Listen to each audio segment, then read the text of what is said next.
Hello my dear students, welcome back to my YouTube channel. कक्षा 10 की इस social science की क्लास में आप लोगों का फिर से बहुत बहुत स्वागत है। मैं कक्षा 10 के देखिए बोर्ड एग्जाम 2026 के लिए समान तरीके से प्रश्नोत्तर रूप में जो कक्षाएं हैं उनको आप लोगों के लिए करवा रहा हूं, जिसमें मैं आप लोगों को देखिए सामाजिक विज्ञान के चारों विषयों की क्लासेस करवाऊंगा। सबसे पहले मैंने देखिए आप लोगों के लिए भूगोल विषय की क्लासेस को करवाना शुरू किया है और भूगोल विषय में अभी तक हम लोगों ने 4 चैप्टर तक यानी 4 पार्ट तक के जो महत्वपूर्ण प्रश्न थे उनको बेहतर तरीके से व्याख्या के साथ हल कर लिया है। आज की क्लास में हम लोगों को देखिए आपके सामाजिक विज्ञान के भूगोल के 5वें चैप्टर के प्रश्नों को प्रैक्टिस करना है। उनको देखना है कि किस तरीके से आपके इस चैप्टर से प्रश्न पूछे जाते हैं और आपको उन प्रश्नों का उत्तर कैसे लिखना है। आपके देखिए भूगोल के 5वें चैप्टर का नाम क्या है?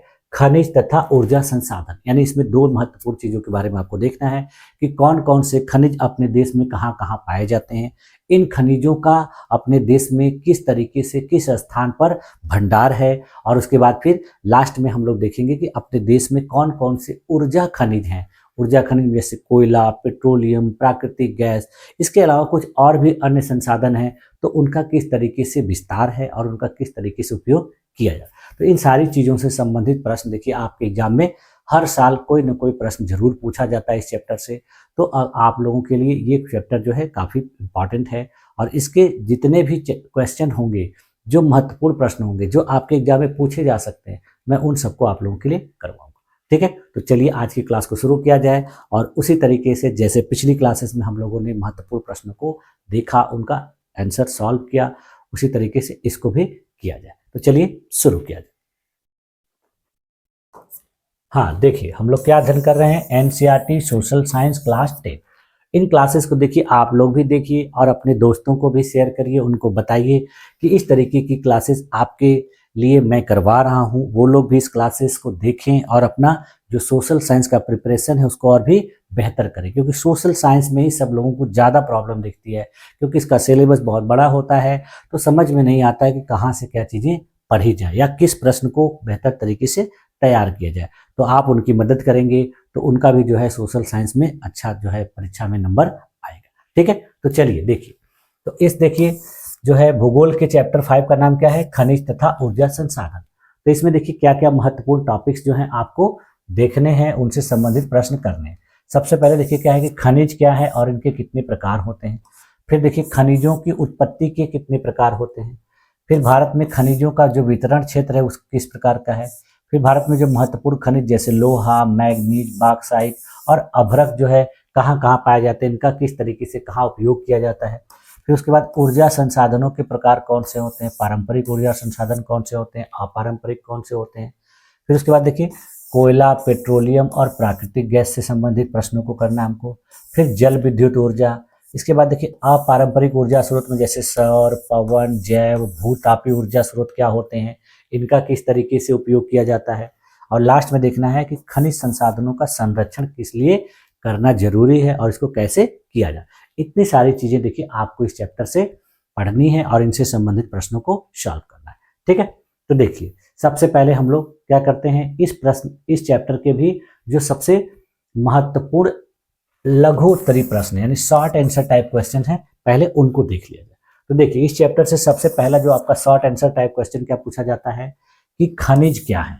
तो इसका उत्तर क्या होगा कि खनिज वे प्राकृतिक पदार्थ है जो पृथ्वी की पपड़ी में पाए जाते हैं और जिनसे कोई उपयोगी पदार्थ प्राप्त किया जाता है या उपयोगी पदार्थ बनाया जाता है। ये कैसे होते हैं? ठोस होते हैं, रासायनिक रूप से निश्चित होते हैं और प्राकृतिक रूप से बने होते हैं। यानी क्या है? ये एक प्रकार के प्राकृतिक पदार्थ हैं जो पृथ्वी की ऊपरी परत यानी परपटी पर पाए जाते हैं। इनके उपयोग से किसी न किसी वस्तु को बनाया जाता है और इनकी संरचना कैसी होती है? ये ठोस होते हैं, रासायनिक रूप से निश्चित होते हैं और क्या होते हैं? प्राकृतिक रूप से बने होते हैं, यानी इनको प्रकृति के द्वारा निर्मित किया जाता है। फिर देखिए इसमें दूसरा प्रश्न क्या पूछेगा कि खनिजों को उनके भंडारण के आधार पर कितने प्रकारों में बांटा गया है। तो देखिए खनिजों को उनके भंडारण के आधार पर देखिए 3 प्रकारों में बांटा गया है। देखिए सबसे पहला क्या है? धात्विक खनिज यानी मेटेलिक मिनरल, जिसमें देखिए लोहा, तांबा, बॉक्साइट।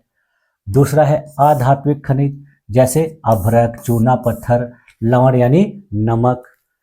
तीसरा है ऊर्जा खनिज यानी कोयला, पेट्रोलियम, प्राकृतिक गैस। तो इस तरीके से 3 भागों में इनको बांटा गया है और उनको अलग अलग रूपों में इस तरीके से हम लोगों को देखने को मिलता है। ठीक, फिर उसके बाद देखिए खनिजों की उत्पत्ति के मुख्य प्रकार कौन से, यानी खनिजों की उत्पत्ति का प्रकार जब पूछा जाए तो देखिए खनिजों की उत्पत्ति का 3 प्रकार होता है, वो चट्टानों के आधार पर होता है। इसका उत्तर देखिए क्या होगा कि पहला आग्नेय चट्टानों के आधार से, यानी आग्नेय चट्टानों के आधार पर देखिए क्या होगा कि ऐसे खनिज जो मैग्मा से बने होते हैं जैसे तीन, तांबा, सीसा इत्यादि। इसके बाद फिर देखिए अवसादी चट्टानों से, तो अवसादी चट्टानों की परतों में जमाव से जो बने खनिज जैसे कोयला, लोहा इत्यादि। इसके अलावा देखिए रूपांतरित चट्टानों से जो बनते हैं वो देखिए दबाव और ताप से बने खनिज होते हैं जैसे संगमरमर, चूना पत्थर और उसके बाद देखिए बलुआ पत्थर, इस तरीके से। अब देखिए अगला प्रश्न छोटा पूछा जा सकता है आपसे कि भारत में लौह अयस्क कहाँ पाया जाता है। तो भारत में देखिए जो लौह अयस्क है मुख्यतः झारखंड, उड़ीसा, छत्तीसगढ़, कर्नाटक और गोवा राज्यों में पाया जाता है। ठीक, इसके अलावा फिर देखिए अगला प्रश्न पूछेगा कि बॉक्साइट क्या है और यह कहाँ पाया जाता है। तो बॉक्साइट देखिए क्या है, एल्युमिनियम प्राप्त करने का एक प्रमुख अयस्क है। यह मुख्यतः झारखंड, उड़ीसा, छत्तीसगढ़, मध्य प्रदेश और तमिलनाडु में पाया जाता है। यानी बॉक्साइट एल्युमिनियम बनाने का एक अयस्क है और है जिससे एल्युमिनियम बनता है। तो ये इन राज्यों में पाया जाता है। फिर उसके बाद देखिए एक प्रश्न है अभ्रक का उपयोग कहाँ किया जाता है या और अभ्रक कहाँ पर पाया जाता है। तो अभ्रक का उपयोग देखिए विद्युत उपकरणों को बनाने में, इलेक्ट्रॉनिक वस्तुओं को बनाने में, सौंदर्य प्रसाधनों में ज्यादातर किया जाता है। यह देखिए झारखंड, बिहार, राजस्थान और आंध्र प्रदेश में पाया जाता है। ठीक, इसके बाद फिर देखिए अगला प्रश्न है कि कोयला कितने प्रकार का होता है। तो कोयले के देखिए मुख्यतः 4 प्रकार होते हैं, जिसमें सबसे बढ़िया क्वालिटी का जो कोयला होता है उसको एंथ्रेसाइट कोयला यानी सबसे अच्छा कोयला होता है। ये देखिए हिमालयी राज्यों में पाया जाता है। ये भारत में देखिए बहुत ज़्यादा मात्रा में नहीं पाया जाता है, बहुत थोड़ी मात्रा में इसकी जो है पहुँच अपने देश में है, यानी बहुत ज़्यादा मात्रा में नहीं मिलता। जैसे देखिए जम्मू कश्मीर, असम, अरुणाचल प्रदेश, नागालैंड और मेघालय, ये सब कैसे राज्य हैं, हिमालयी राज्य हैं, यहीं पर ये थोड़ी बहुत मात्रा में पाया जाता है। इसके बाद देखिए जो दूसरा कोयला है वो बिटुमिनस कोयला है। इसमें देखिए एंथ्रेसाइट की अपेक्षा जो है कार्बन की मात्रा कम होती है, लेकिन ये कोयला देखिए भारत में प्रचुर मात्रा में पाया जाता है। और कहाँ पे पाया जाता है, झारखंड में, उड़ीसा में, पश्चिम बंगाल में, छत्तीसगढ़ में और मध्य प्रदेश। इसके बाद देखिए जो तीसरा प्रकार का कोयला होता है वो लिग्नाइट कोयला होता है। इसमें देखिए जो कार्बन का अंश होता है वो जो है बिटुमिनस की अपेक्षा और भी कम होता है। यह देखिए तमिलनाडु में, पुडुचेरी में, केरल में, गुजरात में, राजस्थान में और जम्मू कश्मीर में पाया जाता है। सबसे ज्यादा ये देखिए कहाँ पर पाया जाता है, तमिलनाडु। इसके बाद फिर देखिए जो सबसे निम्न क्वालिटी का कोयला होता है पीट कहलाता है। इसमें कार्बन का अंश बहुत ही कम होता है और यह देखिए पश्चिम बंगाल, बिहार, उड़ीसा और असम राज्यों में। तो इस तरीके से इसके 4 प्रकार हैं और कहाँ कहाँ पाया जाता है ये उसका विवरण है। फिर उसके बाद देखिए अगला प्रश्न है कि पेट्रोलियम किन राज्यों में पाया जाता है। तो भारत में देखिए पेट्रोलियम जो है वो असम, गुजरात, मुंबई हाई, राजस्थान और तमिलनाडु के जो तटवर्ती क्षेत्र हैं वहां पाया जाता है। ठीक, इसके बाद फिर देखिए जल विद्युत ऊर्जा क्या है, यानी जल विद्युत ऊर्जा किसे कहते हैं, ये कैसे बनती है। तो देखिए इसका उत्तर क्या होगा कि जब बहते या गिरते जल की शक्ति से बिजली उत्पन्न की जाती है तो उसे क्या कहा जाता है, जल विद्युत ऊर्जा कहता है। यह एक प्रकार की अक्षय ऊर्जा का क्षेत्र है, यानी नवीकरणीय ऊर्जा स्रोत कहा जाता है। यानी जब किसी गिरते हुए जल स्रोत से बहुत तीव्र गति से जब जल स्रोत से पानी गिरता है तो वहां पर देखिए जो है टरबाइन लगाकर इसको क्या किया जाता है, विद्युत में परिवर्तित किया जाता है। तो वो क्या कहलाता है, जल विद्युत ऊर्जा। इसके बाद फिर देखिए एक क्वेश्चन है कि अपारंपरिक ऊर्जा स्रोत कौन कौन से, यानी ऐसे ऊर्जा स्रोत जिनका परंपरागत रूप से उपयोग नहीं किया जाता है। तो वो देखिए क्या क्या है, सौर ऊर्जा, पवन ऊर्जा, जैव ऊर्जा, भूतापी ऊर्जा और ज्वारी ऊर्जा। ये सब क्या है, अपारंपरिक ऊर्जा के स्रोत। अगर आपसे पूछा जाए कि पारंपरिक ऊर्जा के स्रोत क्या है, तो पारंपरिक ऊर्जा के स्रोतों में देखिए सबसे ज्यादा जो है कोयला है, पेट्रोलियम है और प्राकृतिक गैस है। देखिए अगला क्वेश्चन क्या है कि भारत में यूरेनियम और थोरियम कहाँ पाया जाता है। तो देखिए यूरेनियम और थोरियम का उपयोग किस लिए किया जाता है, इनका उपयोग देखिए परमाणु ऊर्जा उत्पन्न करने के लिए किया जाता है। तो ये देखिए अपने देश में कहाँ कहाँ पाए जाते हैं, तो सबसे ज्यादा देखिए झारखंड और राजस्थान की अरावली पर्वतमाला में यूरेनियम मिलता है और थोरियम जो है प्रचुर मात्रा में कहाँ पाया जाता है? केरल के मोनाजाइट बालू की रेत। देखिए मोनाजाइट मुख्य रूप से केरल के बालू में पाया जाता है। तो इस तरीके से यूरेनियम और थोरियम के बारे में प्रश्न आपसे पूछा। अब देखिए इस चैप्टर से जो लॉन्ग आंसर टाइप क्वेश्चन किस तरीके के पूछे जाएंगे वो देख लेते हैं। तो सबसे पहले देखिए इसमें पहला प्रश्न क्या है कि खनिजों के प्रकारों की व्याख्या कीजिए। यानी जो अभी हम लोगों ने देखा कि खनिज कितने प्रकार के होते हैं, अब इन खनिजों का क्या है? व्याख्या करना है। इसको आपको विस्तृत रूप में लिखना है। तो देखिए खनिजों को उनके गुणों के आधार पर 3 भागों में बांटा गया है। पहला देखिए क्या है? धात्विक खनिज, मेटालिक मिनरल। इसमें क्या होता है कि धातुएं पाई जाती हैं जो बिजली और उष्मा की चालक होती हैं, जैसे लोहा, तांबा, सोना, बॉक्साइट। उसके बाद फिर देखिए दूसरा क्या लिखेंगे? अधात्विक खनिज यानी नॉन मेटालिक मिनरल्स। इसमें धातुएं नहीं पाई जाती हैं, जैसे अभ्रक, चूना पत्थर, लवण यानी नमक और जिप्सम इत्यादि। ये देखिए अधात्विक जो खनिज हैं इनका उपयोग सीमेंट, रसायन, औद्योगिक वस्तुओं को बनाने में किया जाता है। इसके बाद फिर देखिए जो तीसरा प्रकार का खनिज है वो ऊर्जा खनिज है, जिसको एनर्जी मिनरल कहते हैं। इसमें देखिए कोयला, पेट्रोलियम और प्राकृतिक गैस जो है सबसे प्रमुख है। इन ऊर्जा खनिजों का उपयोग देखिए बिजली उत्पादन, परिवहन और उद्योगों को चलाने के लिए किया जाता है। उदाहरण के लिए देखिए जैसे कोयला और यूरेनियम का उपयोग बिजली बनाने के लिए, पेट्रोल और डीजल जो है परिवहन के लिए आवश्यक है, जबकि प्राकृतिक गैस का उपयोग देखिए औद्योगिक प्रक्रियाओं और उर्वरक बनाने में होता है। ठीक, इसके बाद फिर देखिए भारत में खनिजों के प्रमुख वितरणों का वर्णन करिए। यानी कौन कौन से खनिज अपने देश में कहाँ कहाँ पाए जाते हैं। तो प्रमुख खनिजों का वितरण जो आपको बताना होगा, तो एक एक करके। जैसे सबसे ज्यादा पहले लौह अयस्क। तो लौह अयस्क कहाँ कहाँ पाया जाता है? झारखंड में, उड़ीसा में, छत्तीसगढ़ में, कर्नाटक में। मैग्नीज देखिए कहाँ पर पाया जाता है? मध्य प्रदेश, महाराष्ट्र और उड़ीसा में। बॉक्साइट देखिए कहाँ पाया जाता है? झारखंड, उड़ीसा और छत्तीसगढ़ में। उसके बाद फिर देखिए अभ्रक जो है वो झारखंड, बिहार और राजस्थान में। तांबा देखिए कहाँ पाया जाता है? राजस्थान, झारखंड और मध्य प्रदेश में। चूना पत्थर देखिए मध्य प्रदेश, आंध्र प्रदेश और गुजरात में। तो इस प्रकार देखिए भारत जो है खनिज संपदा से समृद्ध है, परंतु इसका विवेकपूर्ण उपयोग आवश्यक है। तो इतनी चीजें आपको इस तरीके के प्रश्न में लिखनी। इसके बाद फिर देखिए एक क्वेश्चन आपसे पूछा जा सकता है कि पारंपरिक और अपारंपरिक ऊर्जा स्रोतों में अंतर बताइए। यानी दोनों ऊर्जा के जो स्रोत हैं इसमें क्या डिफरेंस है। तो देखिए पारंपरिक ऊर्जा स्रोत और अपारंपरिक ऊर्जा स्रोत करके आप एक कॉलम बनाएंगे और इसको देखिए यह इसका उदाहरण के रूप में सबसे पहले अंतर क्या होगा कि इसमें कोयला, पेट्रोलियम और प्राकृतिक गैस आती है। अपारंपरिक में क्या लिखेंगे? सौर ऊर्जा, पवन ऊर्जा, जैव और भूतापीय ऊर्जा। इसकी प्रकृति क्या है कि यह नवीकरणीय नहीं है। ये क्या है? नवीकरणीय है। यह देखिए अधिक प्रदूषण फैलाता है, ये बहुत कम प्रदूषण फैलाता है। इसकी लागत क्या है कि यह सस्ती है पर सीमित है। ये देखिए प्रारंभिक रूप से महंगी है पर दीर्घकालीन रूप से सस्ती है। ये देखिए भविष्य के समाप्त होने की संभावना है भविष्य में, ये भविष्य में समाप्त होने की संभावना नहीं है, यानी इसका सतत उपयोग संभव है। तो इस तरीके से इसमें 4-5 अंतर आप लिख सकते हैं। फिर देखिए अगला प्रश्न है कि ऊर्जा संसाधनों के संरक्षण के उपाय लिखिए। यानी ऊर्जा के संसाधनों का संरक्षण कैसे किया जाए। तो सबसे पहला क्या होगा कि ऊर्जा का विवेकपूर्ण उपयोग करें। दूसरा क्या होगा कि अपारंपरिक स्रोतों का अधिक प्रयोग करें। ऊर्जा बचत तकनीक अपनाएं। वाहनों में सीएनजी और ई वाहनों का उपयोग बढ़ाएं। ऊर्जा संरक्षण दिवस के माध्यम से जन जागरूकता फैलाएं। देखिए इसका मतलब क्या है कि ऊर्जा का जो उपयोग किया जाना चाहिए सही तरीके से किया जाना चाहिए, अनावश्यक नहीं किया जाना चाहिए। अपारंपरिक स्रोतों का जैसे सौर ऊर्जा, पवन ऊर्जा, भूतापीय ऊर्जा, ज्वारीय ऊर्जा का भी प्रयोग बढ़ाया जाना चाहिए। ऊर्जा बचत तकनीक अपनानी चाहिए। जैसे कहीं अगर किसी ऊर्जा की जरूरत नहीं है तो आप उसको मत यूज करिए। जैसे घर में आपका काम नहीं है तो लाइट की जरूरत नहीं है तो लाइट बंद कर दीजिए। पंखे की जरूरत नहीं है, कोई अगर घर में नहीं है तो पंखा हर समय मत चलाइए। इसके अलावा अगर कोई व्यक्ति अकेला किसी गाड़ी से या कार से कहीं जा रहा है तो अगर उसको अकेला ही जाना है तो किसी दूसरे साधन से चला जाए, सार्वजनिक ट्रांसपोर्ट से चला जाए। इससे क्या होगा कि प्रदूषण भी नहीं होगा और ऊर्जा का बचत होगा। ठीक है, तो इस तरीके से सारी चीजें। उसके अलावा देखिए सरकार के द्वारा आज कल देखिए सीएनजी वाहनों का, इलेक्ट्रिक वाहनों का जो है बहुत ज़्यादा उपयोग बढ़ाया जा रहा है। इससे क्या होगा कि जो है पेट्रोलियम की खपत कम होगी और प्रदूषण से भी बचाव होगा। इसके अलावा देखिए ऊर्जा संरक्षण दिवस मनाया जाए जिससे जागरूकता फैलाई जाए। अब अगला क्वेश्चन देखिए क्या है कि भारत में ऊर्जा संकट के कारण और समाधान बताइए।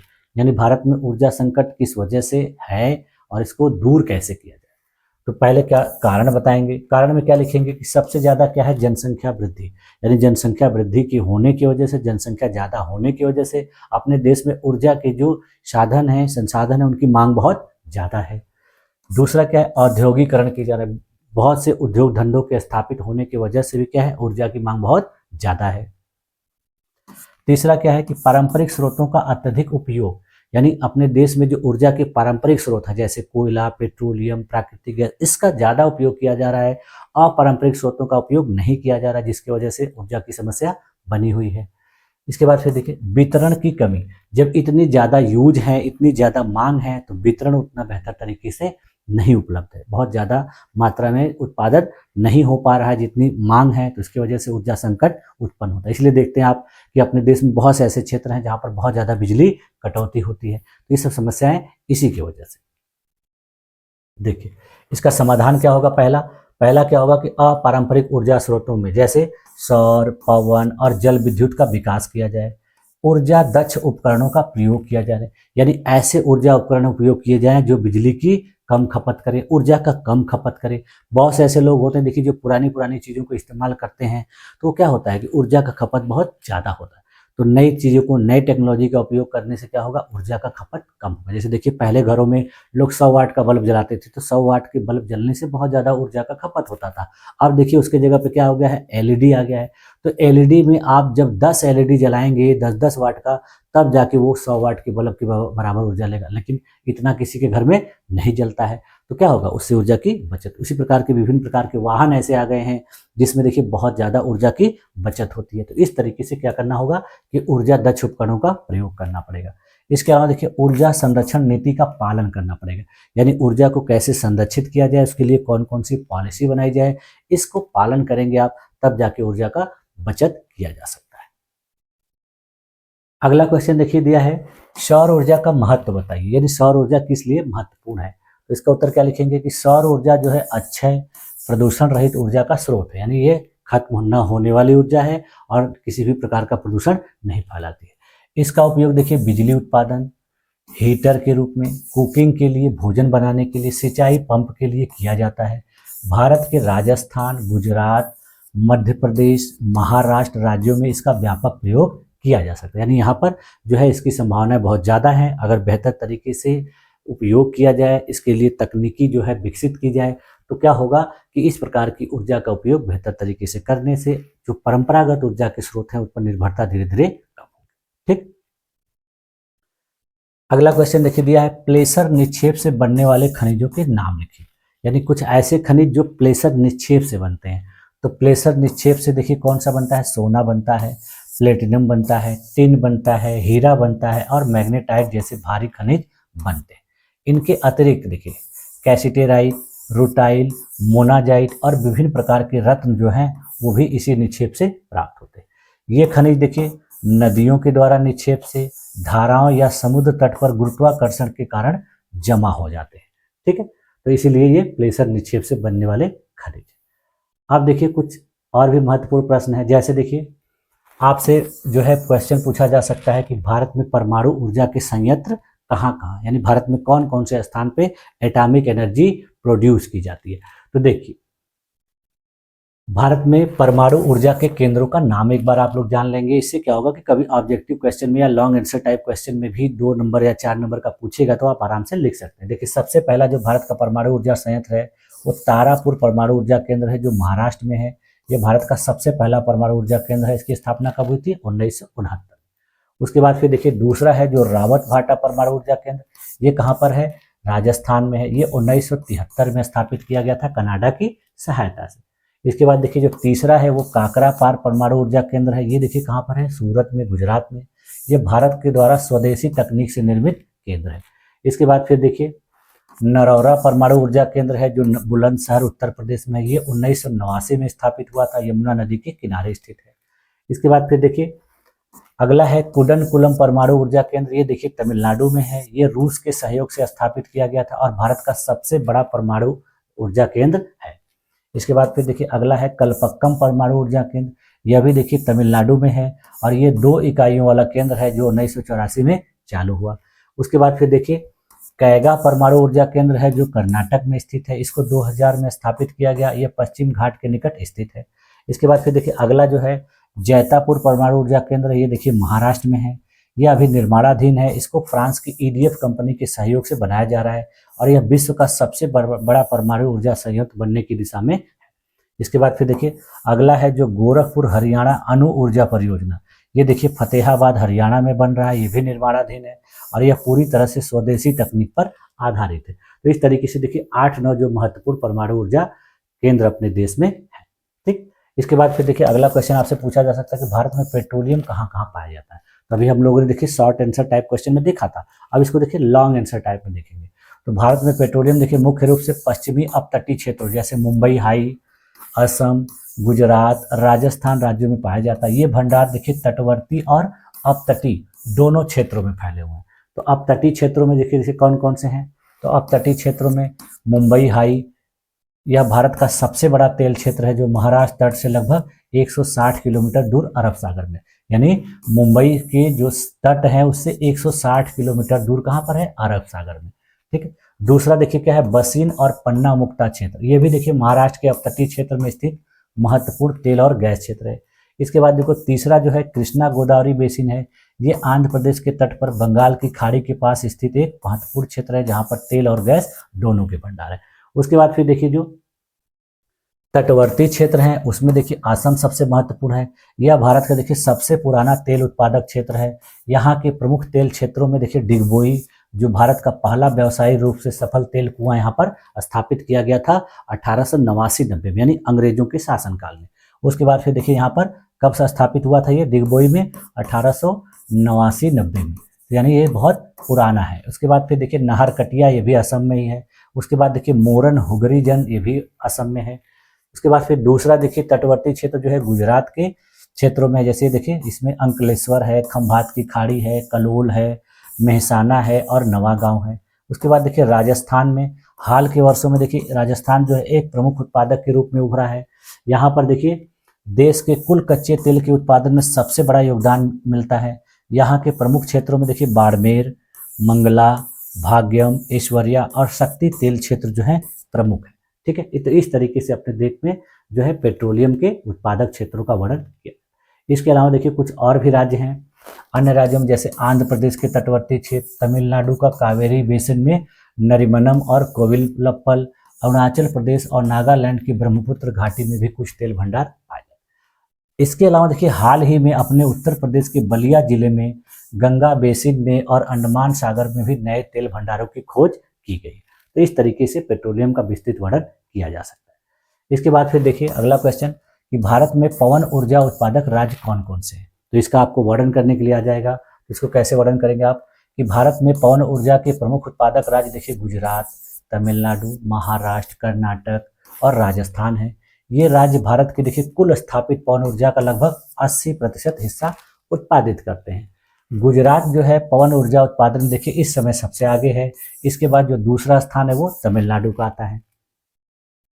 अब गुजरात में देखिए, गुजरात में पवन ऊर्जा के उत्पादन में देखिए क्या है, गुजरात बहुत आगे है, कुल स्थापित पवन ऊर्जा क्षमता में सबसे ज्यादा योगदान देता है। तमिलनाडु देखिए गुजरात के बाद दूसरा सबसे बड़ा उत्पादक है। इसके अलावा देखिए महाराष्ट्र, कर्नाटक और राजस्थान, इन राज्यों में भी पवन उत्पादन में बहुत महत्वपूर्ण योगदान मिलता है। ठीक, इसके बाद फिर देखिए एक क्वेश्चन आपसे है पूछा जा सकता है कि भारत में कोयला उत्पादक राज्य कौन कौन से हैं। तो भारत के देखिए प्रमुख कोयला उत्पादक राज्यों में छत्तीसगढ़, उड़ीसा, झारखंड, मध्य प्रदेश, पश्चिम बंगाल शामिल है। ये राज्य मिलकर देखिए भारत के कुल कोयला उत्पादन का 90% हिस्सा उत्पादित करते हैं, यानी इन्हीं राज्यों से भारत का 90% कोयला उत्पादन किया जाता है। देखिए छत्तीसगढ़ जो है इस समय यह देश का सबसे बड़ा कोयला उत्पादक राज्य है। उसके बाद दूसरा जो है उड़ीसा है, यह कोयला भंडार और उत्पादन दोनों में एक प्रमुख राज्य है। उसके बाद फिर देखिए तीसरा झारखंड, यह देश का सबसे बड़ा कोयला भंडार है और उत्पादन में भी एक महत्वपूर्ण स्थान रखता है। चौथा देखिए मध्य प्रदेश, यह भी एक प्रमुख कोयला उत्पादक राज्य है। इसके बाद देखिए पश्चिम बंगाल, यह भी एक महत्वपूर्ण कोयला उत्पादक राज्य है। अन्य राज्यों में जैसे देखिए तेलंगाना, महाराष्ट्र जैसे राज्य भी कोयला उत्पादन में महत्वपूर्ण योगदान देते हैं। इनके अलावा देखिए पूर्वोत्तर राज्यों में असम, अरुणाचल प्रदेश, मेघालय और नागालैंड जैसे पूर्वोत्तर राज्यों में कोयले के भंडार पाए जाते हैं, लेकिन इनका उत्पादन क्या है, मुख्य रूप से बिटुमिनस कोयले की तुलना में कम है, यानी यहाँ पर एंथ्रेसाइट प्रकार का कोयला होता है जिसका उत्पादन क्या होता है, बहुत कम होता है। तमिलनाडु में देखिए लिग्नाइट नामक कोयले का ये निम्न श्रेणी का कोयला है और इसका देखिए 90% भंडार जो है तमिलनाडु में ही पाया जाता है। ठीक है, इस तरीके से पूरे कोयले का कहाँ कहाँ आपको वितरण है, कहाँ कहाँ उसका उत्पादन होता है, इस तरीके से आप कर सकते हैं। ठीक है, इसके बाद फिर देखिए एक क्वेश्चन है कि लोहा कितने प्रकार का होता है और भारत में इसका वितरण किस प्रकार का, यानी लोहे के प्रकार और उसका वितरण। तो देखिए लोहा भारत में मुख्यतः 4 प्रकार का होता है, जिसमें देखिए हेमेटाइट, मैग्नेटाइट, लिमोनाइट और सीडेराइट होता है। तो देखिए भारत में लगभग 95% जो लौह अयस्क के भंडार हैं मुख्य रूप से देखिए कहाँ पर है, उड़ीसा में, झारखंड में, छत्तीसगढ़ में, कर्नाटक में, गोवा में, तेलंगाना में, आंध्र प्रदेश और तमिलनाडु राज्य में स्थित है। हेमेटाइट जो देखिए ये देखिए इसमें 60 से 70% तक लोहा होता है, या लाल और भूरे रंग का होता है और भारत में इसका प्रमुख भंडार जो है उड़ीसा, झारखंड और छत्तीसगढ़ में, यानी ये देखिए जो है अपने देश में बहुत ज़्यादा पाया जाता है। दूसरा जो लोहा होता है देखिए मैग्नेटाइट होता है, ये सबसे अच्छी गुणवत्ता वाला लोहा होता है जिसमें 72% तक लोहा का अंश होता है। यह चुंबकीय होता है और यह मुख्य रूप से कर्नाटक, आंध्र प्रदेश, राजस्थान और तमिलनाडु में पाया जाता है।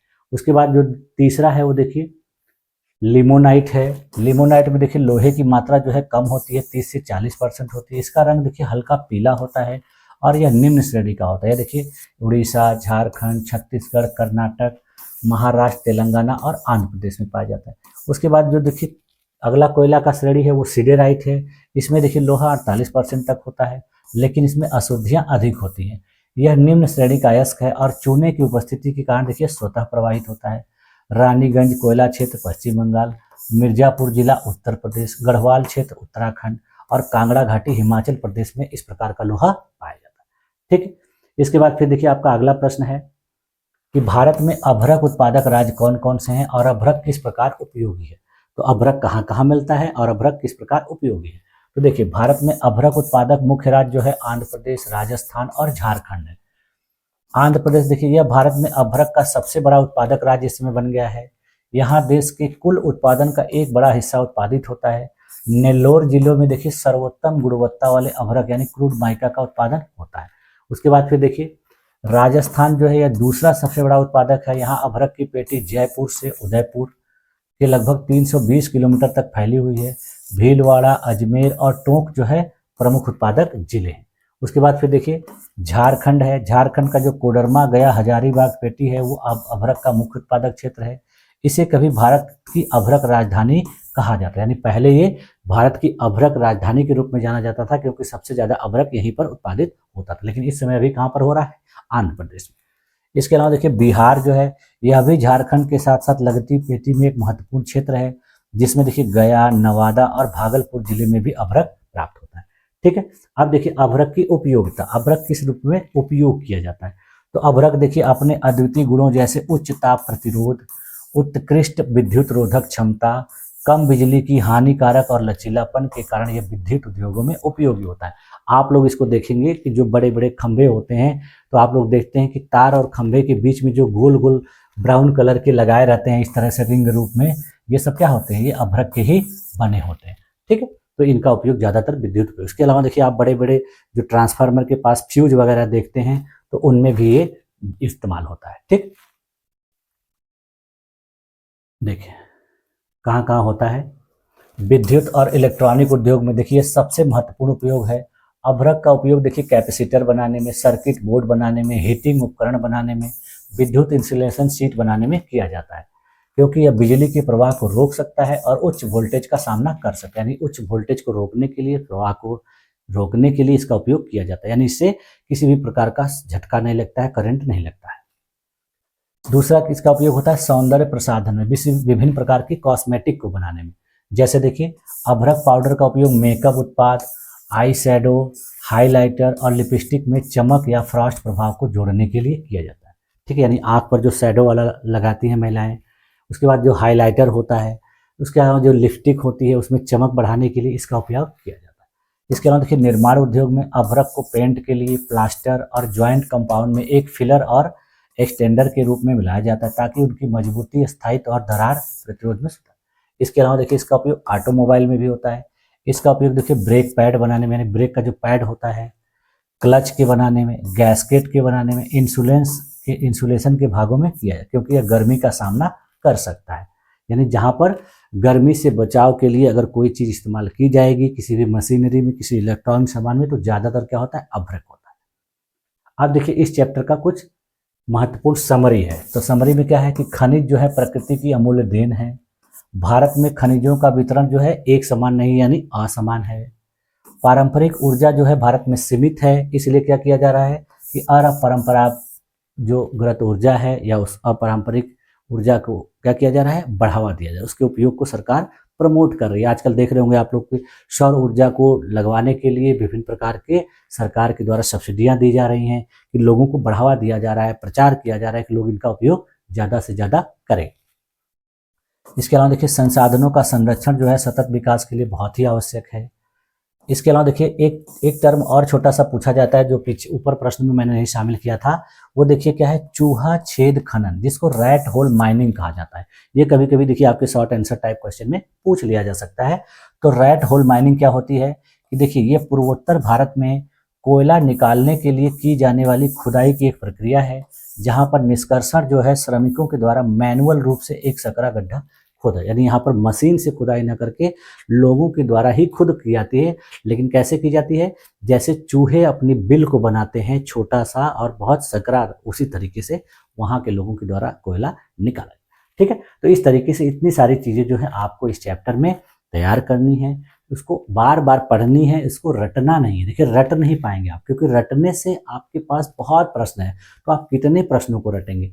सबसे अच्छा बेहतर तरीका क्या होता है कि आप जितने भी चीज़ों को पढ़िए उसको बार बार पढ़िए, 1 बार 2 बार 3 बार 4 बार 5 बार। अगर आप किसी चीज़ को 4 से 5 बार पढ़ लेते हैं तो फिर आप परीक्षा में आने वाले प्रश्नों को आसानी से हल कर सकते हैं, क्योंकि जैसे ही आप इनसे संबंधित प्रश्न को देखेंगे आपके दिमाग में वो चीज़ रिकॉल हो जाएगी। तो आप रटने से बचिए, इन चीज़ों को बार बार पढ़िए, क्योंकि देखिए सोशल साइंस एक ऐसा विषय है जिसमें रटना संभव नहीं है। और आप जैसे भी ऊंचे क्लास में जाएंगे, चाहे कोई भी विषय हो, तो वहाँ पे रट के आप सारी चीज़ों को अच्छे तरीके से नहीं कर सकते हैं। तो इस चीज़ को आप हमेशा क्या दिमाग में रखिए और चीज़ों को बार बार पढ़ने का प्रयास करिए। और पढ़ना भी कैसे है, अच्छे तरीके से समझ कर, ध्यान लगाकर। ऐसा नहीं कि ध्यान कहीं और है और दिखाने के लिए पढ़ना है, ऐसे नहीं। ध्यान से पढ़िए और बार बार पढ़िए, जब जब आपके पास टाइम मिले तब पढ़िए। देखिए आपको रट्टा मारने की, याद करने की जरूरत नहीं। ठीक है, तो मुझे उम्मीद है कि आप लोगों की सारी चीज़ें अच्छे तरीके से समझ में आ गई होंगी। अगर इसके बावजूद भी किसी भी स्टूडेंट को किसी भी टॉपिक में कहीं भी डाउट नज़र आता है तो वो मुझे कमेंट कर सकता है, मैं उसके डाउट को क्लियर करने का पूरा प्रयास।